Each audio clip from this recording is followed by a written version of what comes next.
Estamos en vivo en las consultas con Cordero y hoy tenemos temas muy interesantes. Por ejemplo, si tu pareja cae presa, ¿quién paga el child support? ¿Te pueden prohibir ver a tus propios nietos? También vamos a seguir viajando a Galicia y les vamos a dar 10 tips de palabras que jamás le debe decir al maestro de su hija. Esto es en vivo, estas son las consultas con Cordero. Patrick Cordero. Patrick Cordero.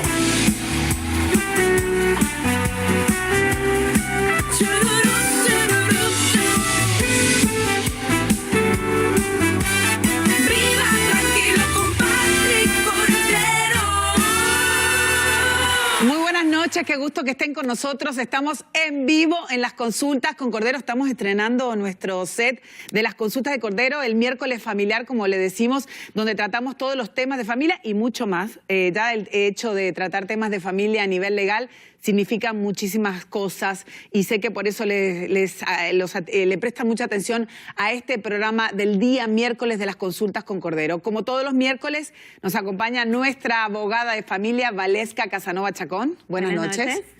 Y también nuestra psicoterapeuta está con nosotros, Elizabeth Delicio. Hola, buenas noches. Exacto. Vamos a continuar, por supuesto, con las llamadas en vivo. Ustedes siguen siendo los protagonistas de los miércoles, pero vamos a charlar un poquito más a fondo con nuestra psicoterapeuta, también con nuestra abogada, con todos ustedes que envían preguntas, que nos hablan de sus casos, que quieren qué va a pasar con su familia, con su nueva vida, con esta separación, con el dinero, etcétera, etcétera, etcétera. Vamos a viajar también más adelante a Galicia con Adriana Navarro. Vamos a seguir descubriendo esta tierra de nuestros ancestros, de la mayoría de nosotros que tiene algún familiar que vive por ahí, algún gallego en la sangre. Vamos a tener las llamadas, los Twitter, vamos a invitarlos, como hacemos siempre, a las consultas gratuitas. La primera consulta gratuita con Patrick Cordero para que usted hable un poquito de su problema, de su tema. También contigo, Valesca, ¿verdad? La primera consulta de familia es gratuita. Sí, claro que sí, todas las consultas son gratuitas y en el departamento de familia es conmigo. Exacto, yo digo que en las oficinas de Cordero se tratan varios temas, ¿no? Varios temas. Porque ya cuando uno se va a separar tiene que hablar de sus bienes, no sabe si le va a ir bien en el futuro, etcétera, etcétera, etcétera. Así es. Me dice el director que ya tenemos nuestra primera llamada de la noche, le damos la bienvenida. Están las consultas con Cordero en este miércoles de familia. ¿Cuál es su pregunta? Buenas noches, mi nombre es Idalia Solano. Tengo una pregunta. Yo demandé al padre de mi hijo por child support en el año 2014. Yo lo pudiera volver a demandar para que me chequen otra vez si la cantidad que le está aportándole ahora es la correcta, dependiendo del nivel de vida que está en vigencia ahora. Gracias. Sí, buenas noches. Sí, la corte siempre está abierta para que usted pueda volver a entrar y hacer una modificación. Ahora, modificación es el nombre, ¿no? Exacto. Tiene que probar de que hubo un cambio sustancial en el salario de esta persona para que le puedan subir el child support. O sea, el cambio de vida, como ella dice, solamente eso no va a funcionar. No. Que, por ejemplo, tenga gastos extras, porque a veces la gente dice, bueno, los niños están más grandes, tengo gastos extras. Eso en realidad no tiene mucho que ver. Es basado en salario. Así que sí se puede hacer, por supuesto, pero tiene que haber un cambio sustancial en el salario de la persona. O sea, se sienta con una abogada, le cuenta cuáles son los ingresos de ella, los ingresos de él, si varió alguno de esos ingresos, ¿verdad?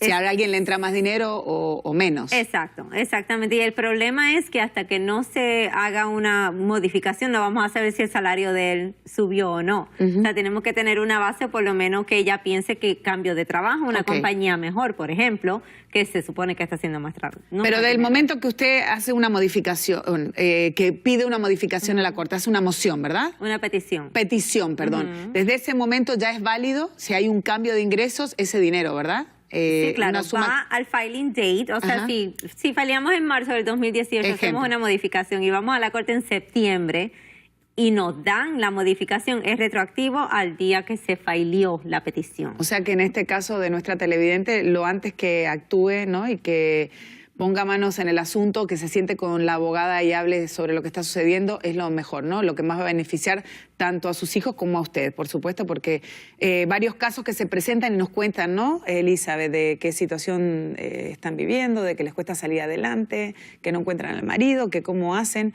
Todo esto conlleva a necesitar muchas ocasiones de terapia, ¿no? De sentarse con un especialista. Realmente, al final de las parejas, cuando se van a divorciar, los dos pierden bajan la barrera, las ganas de trabajar y generalmente bajan los ingresos también. Cuando pasa un cierto periodo, bueno, las dos partes a veces se mejoran y uno de los dos mejora el sueldo o ha escondido y la abogada debe saber mucho mejor esto, ha escondido sus bienes para no darle a la otra parte y 2 meses después, qué sé yo, empieza a viajar a Europa, qué sé yo. Sí. Entonces es cuando ahí las pacientes vienen y me dicen, ¿qué hago? Bueno, volvamos al abogado y pidamos una modificación. Esta pregunta, porque lo que acaba de decir Elizabeth es muy común, ¿no? Que escondan los ingresos o en una ciudad o un estado como el que vivimos, que es la Florida, muchos padres o madres viven afuera y trabajan en otros lugares. Para investigar, para eso se necesita un capital, ¿es cierto? O sea, necesitamos sentarnos con un abogado y dedicarnos a eso, a encontrar dónde está el dinero que ellos dicen que no existe. Sí, el problema de encontrar es que, como tú dices, toma un costo adicional. Exacto. Hay que mandar supinas a los empleadores, eso te toma tiempo, si es en otro estado. Aún si es en otra ciudad, vamos a poner que es en West Palm Beach, o sea, toma un poquito más de dinero porque tiene que ir una persona a servir esa supina. Cuando hacemos un supina a los empleadores o a los bancos para ver si lo que está entrando en la cuenta bancaria es en realidad lo que se está ganando, hay un costo. O sea, el banco te da los statements, pero te cobra. Bueno, habrá casos en los que valdrá la pena, me imagino, si el otro lado tiene... Por supuesto. Me imagino que las redes pueden ser un arma, ¿no? Si tú ves a tu ex en una Ferrari y le está pasando $500, de repente eso sirve, ¿no? O puede decir que es una empresa, una compañía, siempre hay maneras, ¿no? Aunque sea una empresa, si una persona tiene una cuenta que es un business account y de esa cuenta usa dinero para gastos personales, como para la gasolina, para ir a comer, para ir al Publix, o sea, cosas que son gastos personales, hay que desglosarlo y eso se considera un income personal, no importa que esté en una cuenta de negocios. Bueno, muy importante. Lo que dijo Elizabeth de los viajes, se pide el pasaporte, a veces la gente no tiene dinero, me gano $1,500 al mes, pero he viajado 5 veces a Europa este año. ¿Cómo hacen? Pedimos la copia del pasaporte y ahí se ve la entrada y la salida. Y esta semana me he acordado mucho de vos, Valesca, de temas que hemos charlado aquí, porque tuve 2 casos de mujeres que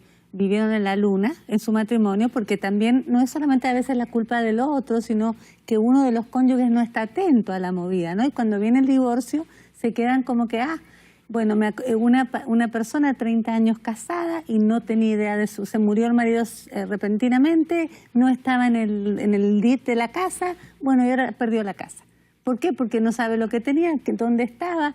Y la otra también, una jovencita que el marido manejaba todo, cayó preso, bueno, no sabe dónde está nada, pierde nada, los contadores, o sea, tenemos, como decía Valesca, que estar atentos, por más que estemos casados y queramos a nuestro cónyuge, la cosa tiene que ser de 2, porque en un momento viene una muerte, viene un divorcio y pasan estas cosas que el otro fue capaz de esconderlo todo porque vos no estuviste alerta, no estuviste mirando cuánto gana, cuánto gasta, cuáles son los biles, dónde va el dinero. Claro. Igual yo tengo un lema que me dijo una abogada hace mucho tiempo, el que no quiere dar, no da.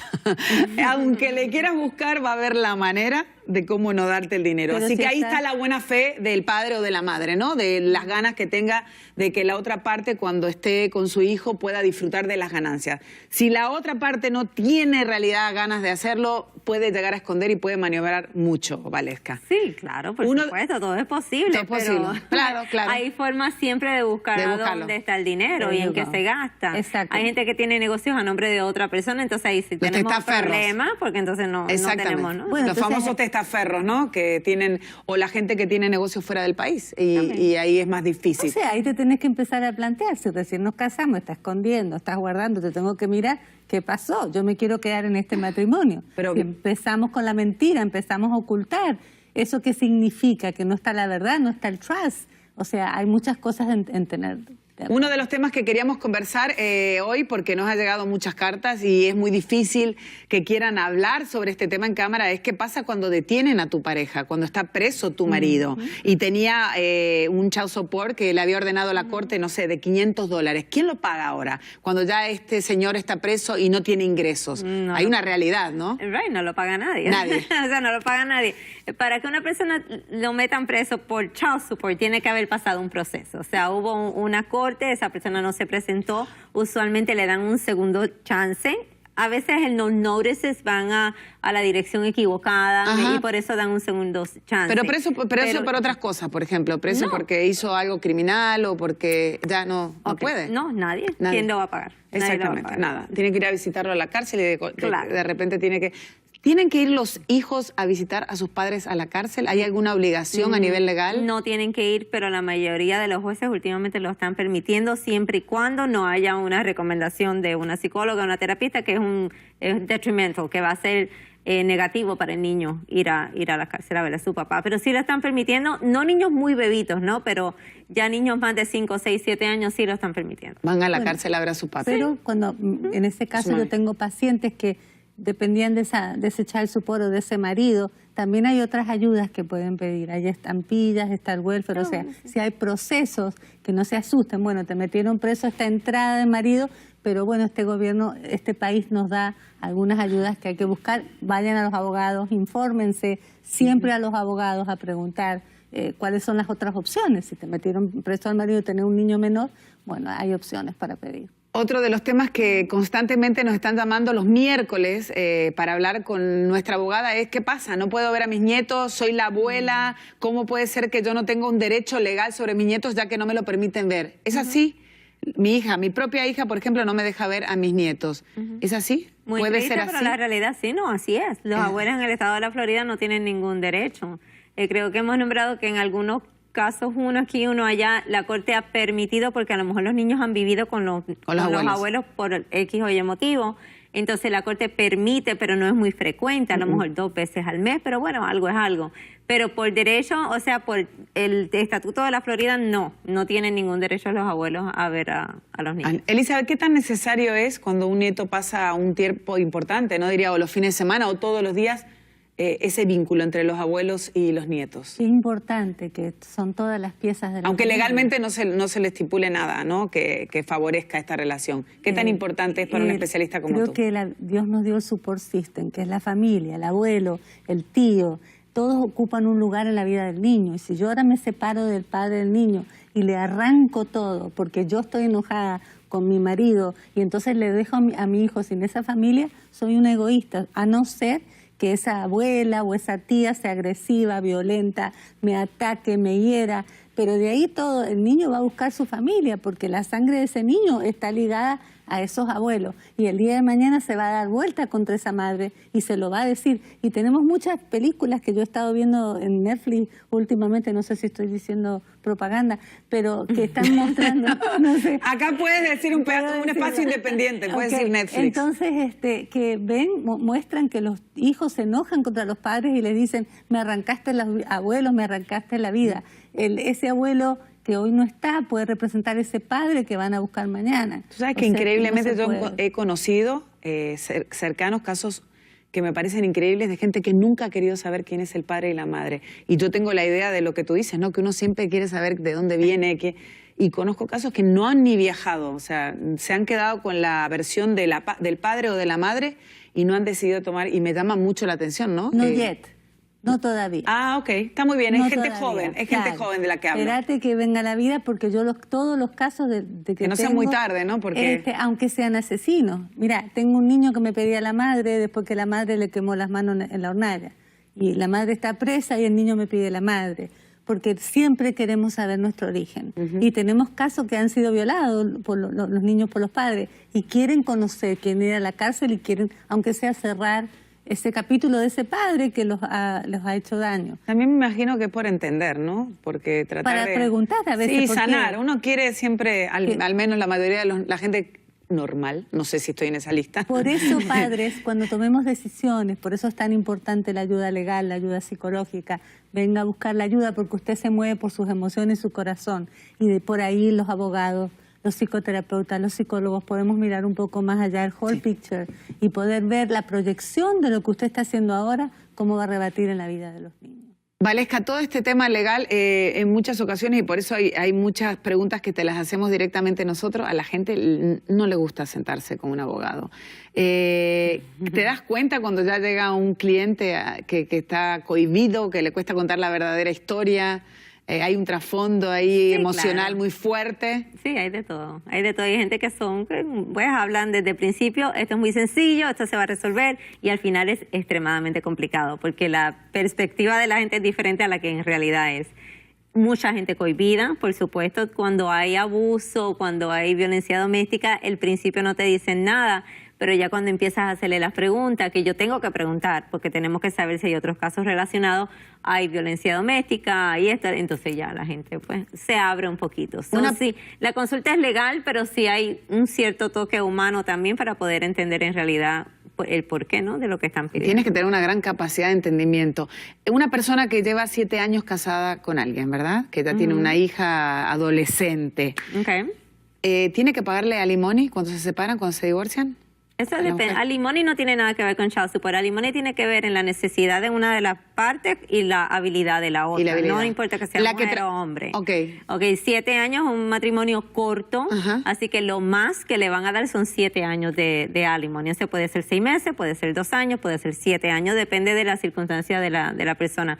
Si es una persona que no trabajó durante los 7 años, vamos a asumir eso, y la otra persona tiene un buen salario, posiblemente le van a dar 7 años de alimony, o a lo mejor le dan 5, a lo mejor si es una persona joven que quiere trabajar o quiere estudiar, entonces se le da el alimony de rehabilitación, que es lo que llamamos, para que esa persona pueda volver a la escuela por 2 años, coger un asociado, lo que sea, entonces se le da un alimony por ese el hecho tiempo. de que una mujer esté dentro de su casa cuidando a la niña, ¿no?, en los momentos que el padre trabaja, ella está haciendo una actividad, ¿me equivoco? Eso es uno de los factores que se considera para el alimony, por supuesto. O sea, es una lista de factores que hizo esa persona. Tenemos hombres que se quedan en la casa y las mujeres son las que trabajan. O sea, casi siempre nos dicen las mujeres.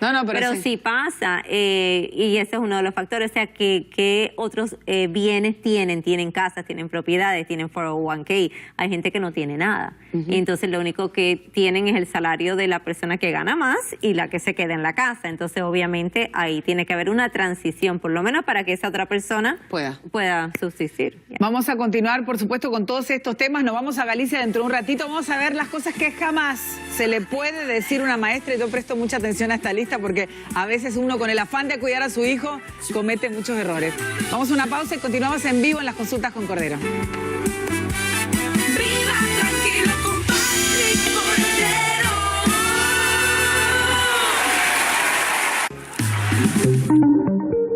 En Consultas con Cordero atendemos también casos de familia. Las disputas entre familiares no tienen que ser un dolor de cabeza. Preguntas de la comunidad con respuestas en vivo para resolver todas sus dudas legales. Leyes de familia en Consultas con Cordero, de lunes a viernes a las 11:30 de la noche por América TV. Todos los casos de bancarrota los atendemos en Consultas con Cordero. Estamos para resolver todas sus dudas legales en vivo. Reciba las respuestas sobre qué se puede hacer y qué no se puede hacer para que sus deudas dejen de ser un tormento. Leyes de bancarrota en Consultas con Cordero, de lunes a viernes a las 11:30 de la noche por América TV. En Consultas con Cordero resolvemos todos los casos de real estate. Si es mejor vender o no vender, si tiene una primera y segunda hipoteca y tiene preguntas sobre su propiedad, estamos en vivo con opiniones y soluciones para dar respuesta a todas las dudas legales, leyes y real estate, de lunes a viernes a las 11:30 de la noche por América TV.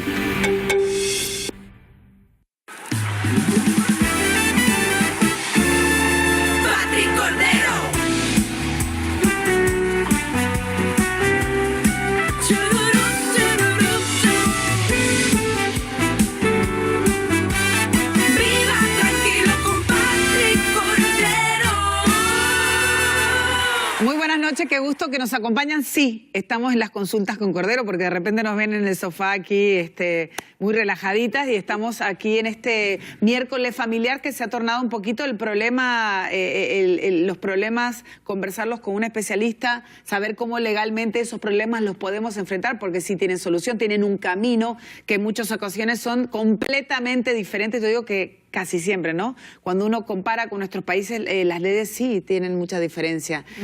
Hablábamos anteriormente de los abuelos. En Sudamérica, por ejemplo, los abuelos sí tienen derechos legales. Incluso cuando un padre no quiere pagar child support o no lo puede pagar, Los abuelos se tienen que encargar, por ejemplo, en la Argentina, de pagarle a ese niño, los investigan y ven qué cantidad de dinero le pueden ofrecer. O sea que sí, está en ciertas maneras yo creo que más protegido. Tenemos un correo electrónico para Valesca, se lo leemos, dice lo siguiente. ¿Qué puedo hacer si mi ex está atrasado en los pagos de alimony y está trabajando con un contrato fuera del país? Valesca. Wow. Problema grande.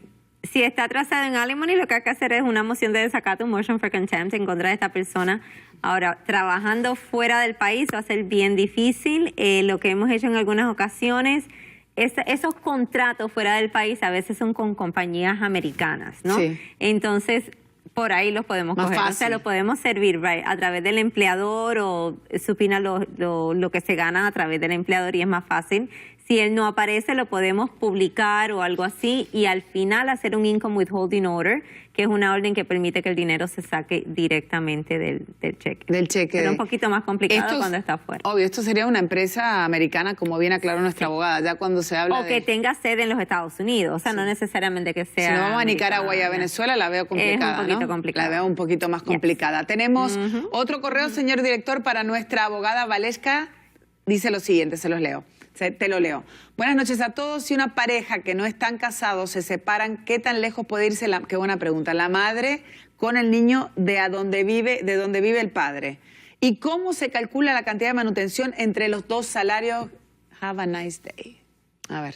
Está bueno. Ok, estén casados o no, lo que llamamos el relocation statute de nosotros de la Florida, lo más que te puedes mudar son 50 millas de donde vives en ese momento. Ok. El problema es que si no estás casado, se separan Ajá. y alguien no filea, o sea, no lleva una petición de paternity inmediatamente a la corte, en realidad esa mamá se puede llevar los niños porque no hay ningún final judgment, no hay Claro. una orden de ningún juez que diga que el papá tiene ningún derecho sobre estos niños. Así que cuando se separen, la parte interesada de que la otra no se vaya tiene que inmediatamente filear esa petición para la paternidad. Ok, el final judgment, vamos a aprender la terminología, ¿no? Que es muy importante. Eso es lo que sería como la Biblia, ¿no? De lo que nos toca vivir por estos... Eso es el decreto final. Exacto, de, lo que de un divorcio o de un caso de paternidad. Ahí que se dice, ahí que se declara que... Bueno, si fuimos a mediación, vamos a asumir que fuimos a mediación ya, entonces ese final judgment va a incorporar lo que dice el agreement, ¿no? Ok. Que le dice el arreglo. Entonces ahí simplemente dice los nombres de las partes y dice fulana de tal, él es el papá biológico, padre legal del niño y estamos incorporando todo lo que tiene que ver con el niño en el agreement. Si es un divorcio, pues entonces se incorpora también. Ese, como tú dices, es el título del decreto final. Tú mencionabas anteriormente de que si no hay un agreement, si no hay un acuerdo, este acuerdo final, la madre sí se puede ir Claro. a donde quiera. Sí. En el caso de que este padre biológico jamás ha hecho un acuerdo, tiene que ir a pedir, a reclamar sus derechos, porque muchos padres dicen, no me deja ver a mis hijos la mujer de Y él. es un error, Sí. es un error. Tengo casos en Aquí que... en Estados Unidos no me dejan ver a mi hijo. te dice. Exacto, eso llaman. O sea, tu mujer no te deja, pero legalmente tú sí puedes ver a tu hijo, nada más que te tienes que mover un poquito, Exacto, ¿no? tiene que ir a la corte de familia y hacer la acción que tiene que hacer inmediatamente. Si no, esa persona se puede ir y entonces ¿qué?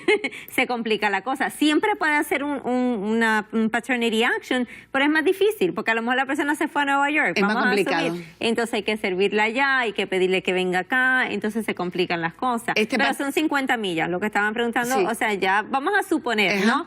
Que ya la servimos y de ahí ya no se puede mover. Ya cuando te sirven tienen que seguir, tenemos una orden que se llama status quo order, que tiene que mantenerse todo igual, ¿no? No se puede mover nadie ni nada de eso mientras estemos en el medio del litigio.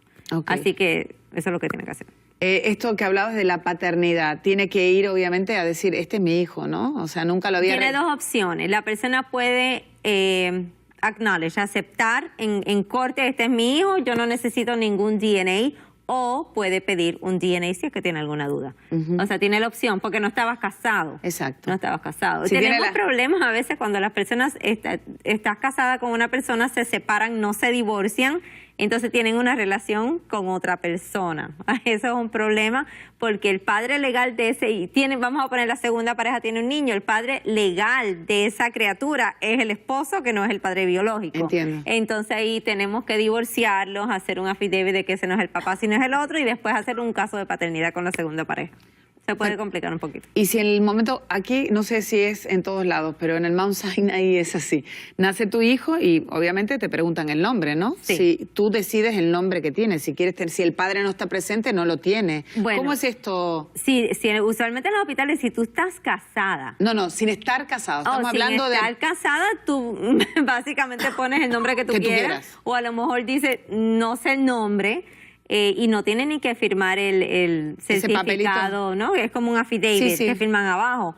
El problema es que el papá puede venir también después. Y hacer esto que tú habías dicho. Por supuesto. Pedir una paternity. Un petition for paternity. Y en ese petition for paternity pide su apellido. Su apellido, derechos de padre, ¿no? El share parental, el child support entra ahí también y el time sharing, todo junto. Exactamente. Entonces eso de que le digan que no puede ver a su hijo, le pueden decir eso. O que en Estados Unidos, yo he escuchado mucho eso. No, en Estados Unidos las mujeres hacen lo que quieren. No, hacen lo que quieren porque usted no fue legalmente a ver cómo se podía proteger de que una mujer le dijera no puede hablar. Puede hablar, pueden elegir un horario para hablar por teléfono, que sea a diario, etcétera, etcétera, etcétera. Hay un montón de cosas, pero obviamente necesita sentarse con un abogado y ordenarlo. Tenemos una nueva llamada telefónica, le damos la bienvenida. Buenas noches. ¿Cuál es su pregunta? Sí, buenas noches. Mi pregunta es, yo tengo 4 niños con el mismo, tienen el mismo papá, pero él no me quiere ayudar para ayudarme para pagar child support. Por favor, quiero saber qué puedo hacer para que él me pueda pagar por 4 niños. Gracias, que pasen buenas noches. Este es el mismo caso, no están casados, tiene que hacer una petición de paternidad en la corte de familia y ahí se incluye todo lo que es la visita, child support y los derechos de los niños. 4 hijos que no la ayudan, la verdad que ni siquiera podías hablar por teléfono porque tenías... No, pobrecita, ojalá que si puedas sentarte con Valesca para conversar este tema y puedas encontrar una solución y nada, te felicito y ojalá que te puedan ayudar legalmente para que eso no suceda más. Eso no debería suceder, pero bueno, ya sabemos que de los dos lados puede haber un irresponsable, ¿no? Que sería es normal, pasa, ahí en todos lados del mundo, o una madre irresponsable o un padre irresponsable. Los hombres por ahí o las mujeres, que el que se queda cuidando, no ve el trabajo del otro. No se respeta, en general no se respeta mucho, hay que cuidar a los... Que no tiene vacaciones, que no tiene day off, que no tiene horas para dormir y para descansar. No es que empiece y termine, es un trabajo de 24 horas. Yo estuve hace 2 semanas en Colombia con mi nieta, sobrina nieta. Dios mío, casi me muero, una nena de 1 año y medio. Llegué a Miami, que me tuve que dormir, todavía no me mejoro del resfrío que me agarré, porque una niñita que no para. Pero ningún niño esa paraliza, te habías olvidado. Pero yo me olvidé. Yo pensaba, ¿cuántos pacientes vienen y me dicen, tengo 3, tengo 4, y el hombre despectiva o la mujer despectivamente, vos no haces nada, vos estás en la casa? No. Cuidar a los chicos es muy difícil, criarlos es un constante dar y dar y dar. Eso, yo escucho eso, ella no hizo nada, yo soy la que gané o yo soy el que gané el dinero. Tenemos un correo electrónico para Valesca. Valesca dice lo siguiente: ¿qué sucede si mi cónyuge no acepta divorciarse y se niega a firmar los papeles del divorcio? Nada. Se divorcia igual. Ya no existe esto es un no fault, o sea, no tenemos que tener una razón para el divorcio. Si esa persona se niega a firmar los papeles del divorcio, me estaba asumiendo que es un arreglo, no es que no quiera hacer un arreglo.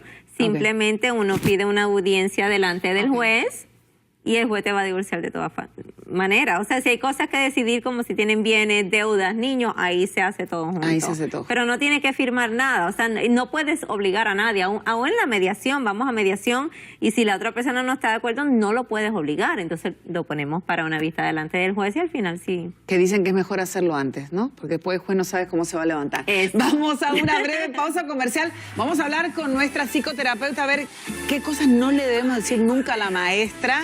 Y también nos vamos a Galicia, vamos a ver a nuestros abuelos, tatarabuelos, vamos a conocer esa tierra hermosa que queda en España. Ya regresamos.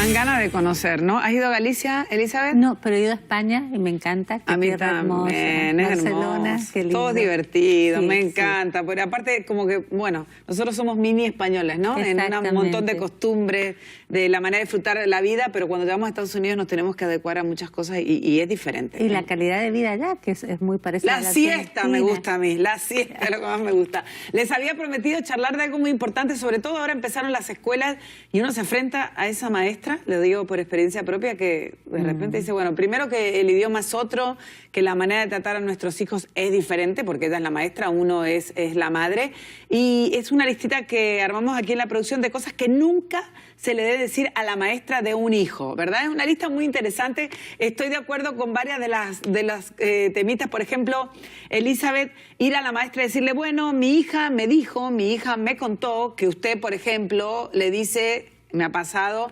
cállese la boca, o etcétera, etcétera, ¿no? Cualquier caso, o que usted es aburrida, etcétera, etcétera. Contarle a la maestra algo que la hija le contó. Dice que eso no se debe hacer. Bueno, yo no estoy de acuerdo. ¿Se porque debe? Hay maestras que son bullying y que le dicen idiotas a los chicos, que les te ponen sintex en la boca. ¿Todavía? Sí. Ah, bueno. Entonces, si un hijo viene y te dice, mi maestra me puso sintex, y vos tenés que enfrentar a la maestra. No, yo voy a la directora. Me parece a mí mejor ir directamente a la dirección. Hay pasos que tenés que hacer, por ahí si no es tan grave que le dijo algo y un malentendido, sería bueno no saltear a la maestra. Pero pasemos la lista y después si querés Exactamente, comentar. hablamos. Otra dice, odio esta escuela. Eso yo creo que en algún momento usted, señora, señor, lo dijo. Odio esta escuela de mi hija porque... ¿Está bien decir eso delante de...? No es muy correcto, ¿no? No porque pones al chico en una posición difícil porque él tiene que ir a la escuela, más bien que te guardes tu opinión de padre. Hay que ver qué está pasando, cuál es la situación y siempre escuchar a los chicos. Decirle al maestro, no sabes lo que estás haciendo. Delante del niño. Eso no se puede hacer. Delante ese. del niño, no. No. Ah, ¿se le puede decir a solas a un maestro? No sé, pero es que hay que ver la situación. Delante del niño. Aunque no estés de acuerdo, dice, con la metodología que se utiliza, no digas, no estoy de acuerdo, sino que trates como de entender. De entender, Tu hijo está explíqueme todo más. un día con una maestra, Claro, ¿no? lo que hay que decir al maestro, bueno, ayúdame a entender. Mire, yo soy de otro país, el sistema no lo entiendo. Yo quiero que los papás se envuelvan con los maestros. No le podemos dar todo el poder a los maestros porque algunos son sanos y otros no son tan sanos. Estoy de acuerdo que en este momento se le falta el respeto a los maestros. Yo he dado clase y decidí no hacerlo más. ¿Por qué? Porque los chicos te faltan el respeto, te insultan, te quieren pegar. Es difícil porque le hemos sacado todo el poder a los maestros. Es verdad. Pero sí. tenemos que tener una combinación de los padres que se involucren y los maestros que se respeten para poder lograr la educación de los chicos. La cuarta sería, te ves demasiado joven para este trabajo. No, eso es estúpido. También se lo dicen a los psicoterapeutas y a los psicólogos, sos muy joven para ayudarme. No tiene nada que ver, porque la educación es lo y que la te hace- disposición, pienso también, ¿no? A veces una persona muy joven tiene una disposición que no tiene de repente alguien con tanta experiencia y eso cambia un poco el rumbo de las cosas y de la educación. Me parece a mí, quizá. Decirle, yo creo que a nadie le puedes decir, estás equivocado. Decirle a un maestro, otra vez, estás equivocado. Depende, porque si Si está equivocado, está equivocado. Está equivocado, si me atacó A al tu hijo lo van a echar de la escuela, Elizabeth. No, porque yo justamente estoy ayudando a los pacientes. Vos no sabés que la herida de un maestro te cuesta toda una vida. Si un maestro te dijo, vos sos un burro, nunca vas a aprender, Me lo han dicho. créeme que eso te puede llegar a pesar el resto de tu Sí, vida. ¿verdad? Y vos nunca más estudiar porque alguien te hirió con autoridad. Yo creo que tenemos que respetar a los maestros, les necesitamos y les hemos puesto muchas cargas que no son de ellos. Por ejemplo, queremos que les enseñen la educación, la moral, los valores, y esas son cosas que las tiene que aprender el chico en su casa. Los maestros tienen que aprender a sumar y a restar. Entonces, pero hay muchos maestros que vienen con problemas personales y compiten con los chicos, se la agarran con los chicos. Compite con ellos, exactamente, o sus frustraciones personales, ¿no? Se desquitan en la escuela. ¿Por qué no le enseñaste eso? O sea, la culpa entera del maestro. No es correcto, según esta lista. También decir, ¿por qué no me dijiste? Sería otra de las cosas que no se le debe hablar a un maestro. O, tú no tienes hijos, entonces tú no sabes. No, Esa porque la está detesto. desvalorizando al maestro y después el maestro se la va a agarrar con el niño. Y claro. otra cosa que es muy común, que lo hacemos todos, y si es verdad, yo sí pienso que estoy de acuerdo que yo le he dicho, eso que tú me estás contando, él o ella no lo hace en casa.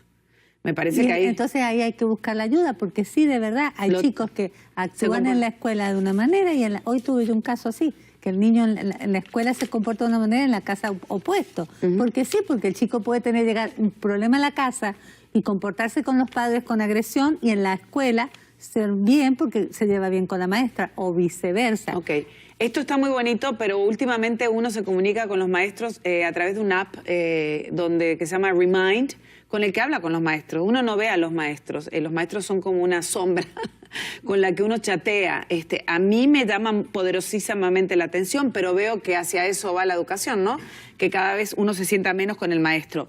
Cuando uno ve que las cosas no funcionan con ese maestro, cuando uno ve qué sería lo más recomendable, ir primero a hablar con él, pedirle durante el chat una reunión. Hay que ver qué está pasando, cuál es la disposición de la escuela, hay que preguntar a la escuela cuál es el proceso. Si el maestro no escucha, siempre podemos escribir un email, que es lo que yo escucho, escribir un email. Es que ahora es todo por email. Bueno, y pedir un meeting con el maestro, puedes ir a la directora y decir, bueno, yo quisiera tener un meeting con el maestro y pedirle ayuda. Me ha pasado de encontrar madres que siempre le dan la razón al maestro. No es que mi hijo sí es insoportable. Claro. No, que mi hijo sí es una porquería. No, que mi hijo... Y yo digo, bueno, pero pobrecito tu hijo. Yo he tenido que llamar... Tú dices, hablas mal de tu hijo delante del maestro, o sea que se suman dos, tú y el maestro. Pobre niño, está hundido. ¿Eso es correcto? Tenemos que entender que tenemos grados con 40 niños en este momento. Los charters tienen 40 niños. Overpoblación. Los maestros no saben cómo hacer con diferentes niveles. Encima, hemos puesto a los niños con necesidades especiales en las clases con los niños que no tienen necesidades especiales para ayudarle a esos niños a sociabilizar para un bien, pero a su vez distraen a la maestra y a los niños y mantener la educación y la absorción de eso es muy difícil. Los programas se han incrementado, la cantidad de cosas que los maestros tienen que hacer fuera de las horas que ganan 2 pesos y encima tienen que trabajar 4 o 5 horas por día para los programas y no se las pagan. O sea, ponerse los padres un poquito en los zapatos del maestro. Hay niños con problemas y como esos padres tienen 1, 2, 3 niños con el mismo problema, no se dan cuenta que el niño es problema y se la agarran con la maestra. Bueno, todas esas son cosas que se tienen que ver caso por caso. ¿Qué está pasando con el niño, con la maestra? ¿Es el niño, es la maestra, la escuela? ¿Son los padres, el hogar? ¿Qué está pasando? Yo pienso siempre, y esto lo aprendí de mi mamá y de mi abuela, que uno tiene que escuchar a su hijo, sentarse cuando llega a la escuela y decirle, que así tipo policía, ¿qué hiciste? ¿Cómo te fue en la tarea? ¿Qué comiste? Exacto. ¿Por qué te dijeron? Y ahí empiezan a desembuchar y a empezar a contar todo lo que pasó en la escuela. Pero también que uno tiene que siempre proteger al pequeño, ¿no? Ese es su hijo, no tiene que ser una leona. Y si tu hijo te dice que está pasando algo es porque algo está sucediendo. Vamos a continuar con esta lista, vamos a una breve pausa comercial y seguimos en estos miércoles familiares en las consultas con Cordero.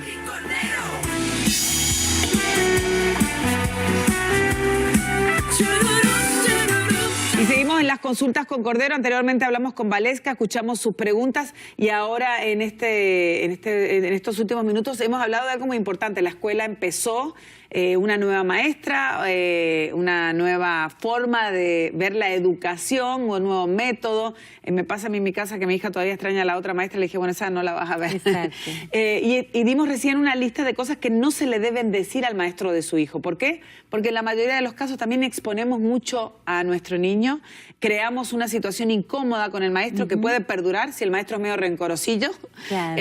Porque hay gente que no tiene la capacidad, y lo digo porque yo sí tengo la capacidad de olvidarme, pero hay gente que no, que le queda eso grabado y no se olvida. Entonces lo mejor sería así como un político, ¿no? Tratar de ver, de ir tanteando a este nuevo ser humano que se incorpora a nuestras vidas, porque ¿cuántas horas pasa un maestro? 5 o 6 horas a diario con nuestro hijo, y si una trabaja y el padre trabaja, generalmente pasan más tiempo que el que pasamos nosotros. Estas son las cosas que no se le deben decir a un maestro, ¿no? Que odia esta escuela, que esta escuela no sirve para nada, que yo lo escuché y digo, bueno, que el maestro no está haciendo lo que debe hacer, que es muy joven para su labor, pero hay cosas que sí. Tú como psicoterapeuta hay cosas que sí, que uno debe hablar con el maestro, que es prácticamente una obligación como padre, ¿no? De estar vigilando y viendo qué sucede. Por ejemplo, ¿qué cosas sí se le deben decir al maestro? Bueno, si vemos que el niño no está funcionando, podemos preguntar, por favor, mandarme más tareas, decirme que está trabajando. Más tarea no, Elizabeth, que acá no sabes lo que es impresionante. No, si te yo- dan unas carpetas así de... Si yo hago los test Una locura. psicológicos, yo sé porque estoy trabajando Ah. con eso, pero a veces el niño no está respondiendo. No está el padre puede preguntar en qué está fallando, por favor hágame saber qué más le puedo ayudar, estoy de su parte, estoy de su lado. Entender también que tenemos que hablar con nuestros hijos cuando hay problemas. Los maestros son la primera relación que el niño tiene, a no ser que haya tenido una terapia especial del habla, que lo vemos mucho en el autismo, donde los niños encuentran este tipo de terapia. El maestro es el primer ser fuera de la familia que el niño empieza a relacionarse. La maestra es el que el niño rompe la casa y empieza a hablar con el mundo de afuera. Si no le enseñamos a nuestro hijo a resolver problemas, si tenemos una maestra difícil, por ahí tenemos maestra difícil. Y sí, en algún momento le va a tocar una persona difícil en la vida, ¿no? Es como una lección para lo que viene. Exacto, que en la vida no todo es color de rosa, que bueno, ¿cómo vamos a aprender ahora a callarnos, a cambiar el comportamiento para conformar con la maestra? Yo pienso que yo, que soy boca floja, como digo yo, con mi hija he aprendido a callarme, ¿no? Porque como no quiero que le suceda nada malo, he aprendido a lidiar, a negociar, que esa es la palabra, cosas que no sabía hacer anteriormente, ni me interesaba hacerlas porque no me importaba aparecer abajo un puente. Pero ahora con un hijo, yo sé que le pasa a todos los padres, esa conducta cambia, ¿no? Y uno trata de ser lo más políticamente correcto, hasta que obviamente uno no puede serlo más. Tú mencionaste en varias ocasiones que en las escuelas hay muchos alumnos y que a estos alumnos se suman muchos chicos con capacidades especiales, ¿no? Claro. Yo pienso que es una necesidad que se está planteando, ¿no? Este país, de que estos niños estén integrados a nuestra sociedad. Socialmente, claro. Pero me ha pasado de escuchar muchos casos de padres que conviven, que sus hijos están en estas clases con estos niños que tienen muchísimos problemas y están muy enojados con estas medidas. Claro. ¿Cómo lo ves tú por tu profesión? Que esos padres que tienen niños sin problemas no se ponen en los zapatos del padre que tiene niños con problemas. Pensé que era la única, ok. Ok, y que bueno, le tocó en la vida, gracias a Dios, tener un niño sin necesidades especiales, pero el otro niño nunca se va a integrar, porque esta es la etapa donde el niño puede llegar a crecer, porque ¿qué queremos? Que el autista o que el niño con disability para leer o escribir, lo que fuera, o con speech therapy, que pueda él imitar a los otros niños en el modeling, ¿no es cierto?, en comportamientos, que pueda ver lo que es un comportamiento sano, porque en la casa está con la mamá y el papá, en el único lugar donde él puede modelar, tener amigos, es en la escuela. Esta persona que me comentaba últimamente me decía que este chico con capacidades especiales era violento y que golpeaba a su hijo constantemente y que ese era el problema más importante. Bueno, pero ella puede siempre quejarse y tomar medidas y la escuela simplemente lo va a separar y lo va a proteger. Tampoco es que vamos a dejar que un niño con violencia asalte a otro niño. Eso no sucede así. Lo que pasa es que esta mamá, gracias a Dios, tiene una hija sin necesidades y quizás no le está enseñando a su hijo un poquito de empatía también. Sería un momento para enseñar a nuestros hijos, mirá a esta persona que exacto, es distinta, tiene necesidades. Ayudarlo, amarlo, quererlo. Eso sería muy importante. No quise explicárselo porque estaba muy ofendido con todo este tema y yo decía, bueno, conozco tantas madres que aparte de lidiar solas con sus hijos, tienen que lidiar con el tema de tratar de encontrar un especialista que los atienda, etcétera, etcétera, etcétera. Son campeonas. Yo creo que estas mujeres son campeonas de la vida. Esa es la que digo yo, esas sí se llaman madres o padres. Entonces sí, es muy importante la comunicación con el maestro desde el primer momento, exacto, cuando empieza la escuela, que sepa que uno está presente. Exacto, y escuchar al maestro, porque a veces los chicos son manipuladores y nos hacen un doble juego, como decíamos recién, tienen un comportamiento en la casa y en la escuela diferente. O nosotros, como es nuestro único hijo y nunca tuvimos la oportunidad de practicar, le estamos dando unos derechos que después él los quiere imponer en la escuela y se encuentra que en la escuela no es la última Coca-Cola del desierto, sino que uno más en 40 y él quiere esos derechos que nosotros le damos. Sería bueno para evaluar también nuestra paternidad o maternidad, de ver lo que estamos haciendo. Sucede, aparte de los chicos con capacidades especiales, que también se diferencia a los niños que tienen un talento especial o tienen facilidad para estudiar. Siento que hay como muchas divisiones dentro de la escuela. Estoy hablando de las escuelas públicas, ¿no? También sucede en las privadas. También esto es bueno, esto de que los niños los gifted, no quería los más inteligentes o los que tienen más facilidad para el estudio, porque realmente la inteligencia es específica y esto no es significativo, puede ser inteligente para otras cosas. ¿Es bueno esto dentro de las escuelas también? Les dan ¿Funciona? ¿No crea un poco de complejo en el resto de los no, alumnos? porque los separan, los ponen, niños gifted se van a un programa gifted, a un grado gifted o escuela gifted. El problema con ese niño que lo sacamos del entorno que tenía los amiguitos por 6 años, y que yo tuve un caso hoy mismo de esa situación, y la niñita tiene una depresión que se muere, porque ahora está en la escuela gifted, que le va a hacer bien, es bonita, pero ella está llorando por sus amigas. Claro. O sea que hay que hacer el proceso que el niño aprenda, sí, sea más inteligente, pero que no le hagamos daño, porque la depresión después nos va a costar que el niño se deteriore o que retroceda. Tenemos que mandarlo al programa gifted porque gracias a Dios tiene un IQ más alto, un cerebro con capacidades diferentes, pero tenemos que ver la vida social. Si ese niño recién emigra, como esta niña que yo estoy diciendo, se había acomodado, se había establecido y ahora le arrancamos todo para poner la niña cayó en una depresión y ahora está agresiva. ¿Por qué? Porque no sé si está lista para ir al programa gifted. Maybe el IQ está listo, pero la persona, la psique y las emociones, esa niña no estaba lista para ese cambio. Exactamente, pero también estos niños se aburren, ¿no? Porque están más avanzados que el resto y me pasó con uno de mis hermanos que se dormía en la escuela. Claro, y pensaban lo opuesto, pero el niño era muy inteligente, o sea, y estaba aburrido. Bueno, ahí tenés el caso de la maestra que tiene que mediar con todo. Exactamente. No, sí, y sabemos que no están bien pagados, etcétera, etcétera. Bueno, les dimos un panorama importante, yo pienso, cuando uno empieza la escuela y tiene que, ¿no? Tanto padres como madres, los padres más veteranos, yo no creo, no los veo tan capacitados, pero estos millennials nuevos hacen las cosas tan parecidas a nosotras que les falta tener buenos pechos, ¿verdad? Y poder darle leche a los niños. Yo creo que es un momento importante. Hace 2 semanas que empezaron las clases, de que vaya y se acerque al maestro y que hable con su hijo y se sienta a conversar, ¿verdad, Elizabeth? Exacto, y que lo apoye, porque el maestro tiene 40 y a veces de los 40 a 30 niños con problemas en su casa o niños que no han comido. Entonces no solamente el maestro tiene que lidiar con el ABC, tiene que lidiar con todo lo demás que a veces se lo ponemos al maestro que no es del maestro. Exactamente. Nosotros vamos a continuar con Elizabeth Delicio. Tenemos un informe especial, después lo conversamos con nuestra psicoterapeuta. Es de Amazon, presta atención. Amazon busca empleados que trabajen desde casa y pagarán un poco más a los bilingües. Si usted sueña con trabajar desde la comodidad de su casa, está de suerte. Amazon está buscando empleados para cubrir más de 200 posiciones virtuales en áreas que incluyen recursos humanos, servicio al cliente, operaciones tecnológicas, logísticas y en ventas. Las posiciones son para personas que quieran trabajar tiempo completo y puedan hacerlo legalmente en Estados Unidos. Alguna de las ofertas laborales requiere que la persona sea ciudadana americana. La empresa con sede en Seattle tiene varias posiciones específicas para personas bilingües en español, japonés, polaco y checo.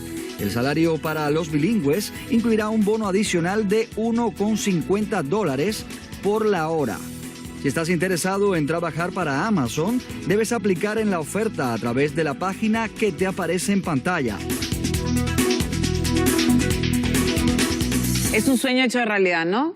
Pienso que todo el mundo siempre decía, ay, que el trabajo me quede cerca, que no me tenga que levantar muy temprano, y toda la modernidad ha llegado a ese sueño. No sé si es tan bueno. ¿Es bueno trabajar desde la casa? Depende qué vida social vos tengas. Si no tenés en Estados Unidos no tenemos mucha vida social, no estamos en Galicia. Acá vamos del trabajo a la casa, nuestros amigos son del trabajo, nos vamos del trabajo y se acabaron los amigos. Bueno, entonces me estás dando la razón. Exacto. Que a veces trabajar en la casa no va a ser tan positivo. No tan así, me fui al extremo, pero es verdad, realmente no aquí, pero uno pasa poco tiempo con sus amigos y con sus lazos familiares y hasta tiene que pedir permiso para ir a la casa. No es como en nuestros países que uno está sentado, no tiene privacidad.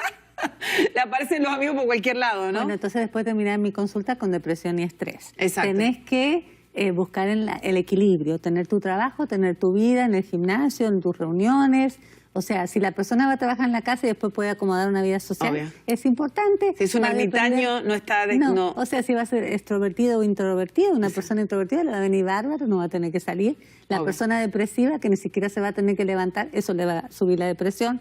Eso va a depender de la persona. Mucha gente se niega, a veces se niega por desconocimiento, ¿no? A sentarse con un especialista como tú, por ejemplo, ¿no? Y contarle esas cosas, ¿no? Estoy encerrado en mi casa, tengo problemas con mi hijo, me quiero separar de mi pareja. ¿Por qué nos cuesta, por falta de información, tomar ese paso? ¿Por qué hay tanto tabú al respecto? No estoy loco, no voy a ir a un psicólogo, yo estoy bien. ¿Por qué nos cuesta tanto? Depende, porque si la persona vino porque quería venir o porque la mandó un juez, porque se mandó una macana y tiene que hacer una terapia, va a ser más fácil que vino, y aún así el que vino le cuesta por ahí 2 o 3 terapias abrirse y contarte las cosas más difíciles. Imagínate pararte entre una persona que vos no viste nunca, yo, y contarme toda tu vida, y abrirte y mostrar todo eso. Entonces, pobre gente, yo a veces no estoy mirando tanto lo que me dicen, sino me estoy enganchando. Exactamente, con eso. Nosotros te corto así porque sigues conversando.